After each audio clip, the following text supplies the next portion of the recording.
Alo đây chị. Lô căng không à? Xin chào cô, chào. Biết đâu em? Ở đâu?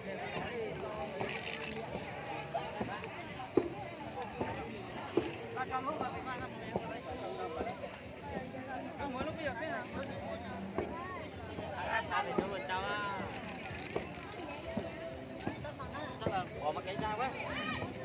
Bỏ cái ra. Bỏ cái đấy ra.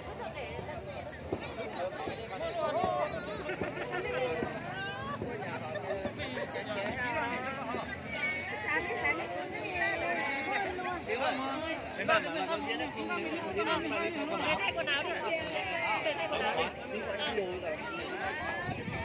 Có em không? Cái bé anh làm cái bánh tím này. Đấy. Sao anh không nhìn thấy em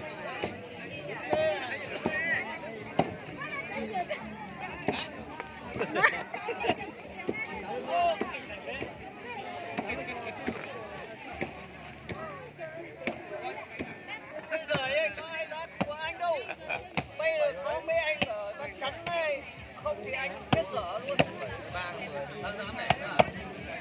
Mẹ thứ hai cái bán không sao toàn viên không sao. Như kiểu làm vào trong đã làm lồng lên rồi à? Đã làm lồng lên à? Dạ, giờ chị muốn lồng biết chở thằng. Nó không biết chở. Ủa đây tao muốn bị cho cha nữa. số cả một phí là cho con mình số cho ít vang này. cái này mua tròn để có số mà số cả phí nữa. Tao một số cho ít vang à?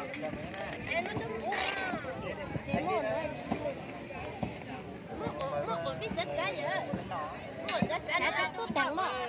Chết cái cái nó gì?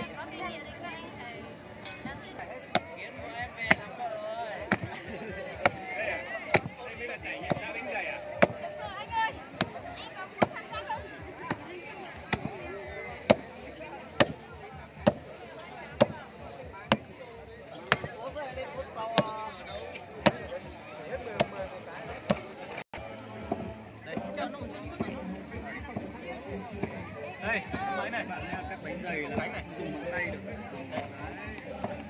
Cái dây gì? Chấm vào đông bên kia nhé. Chấm điểm chưa? Chấm không chấm điểm. Trang trí bài viết không mà 5 điểm. Hả?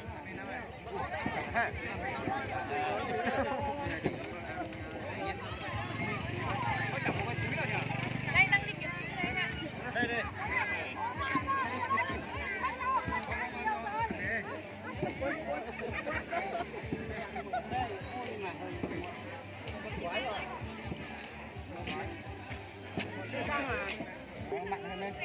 Bạn hơn à? Cái này nó đặt nó nhiều hơn cái này. Cái này là ông nuôi. Cái này chơi chống cái mật bên này thế nào? Đây các bạn này. Mình sẽ chấm cái mật mật này như đường đấu luôn.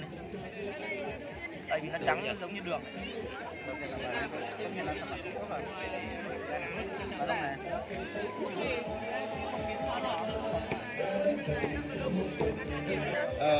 Các đội ngày hôm nay Và đây cũng là một món quà tri ân hết sức đặc biệt đến toàn thể quý vị du khách tham gia lễ hội năm nay.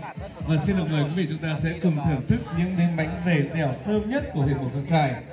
Và sẽ mua một cái bánh dày để mang về làm quà cho người thân.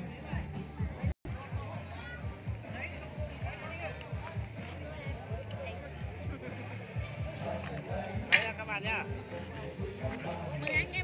Các anh chị em cảm nhận như thế nào ạ? Tuy rằng là bên ngoài không được đẹp lắm nhưng mà rất là ngon. Em á, các chị không bán cho bên tiền nào nữa thế? Không phải không bán cho từ tiền nào nữa này. Ai hiểu. Anh Quý, các em mời ạ. Anh ơi. Không có tụi em bán nào. Tự nhiên bắt đầu. Ăn cạnh những cô gái.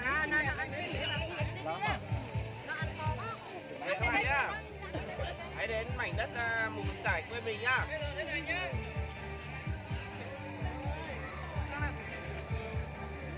Ăn cái Hiếu. Hiếu. Ăn không? Ăn không đi.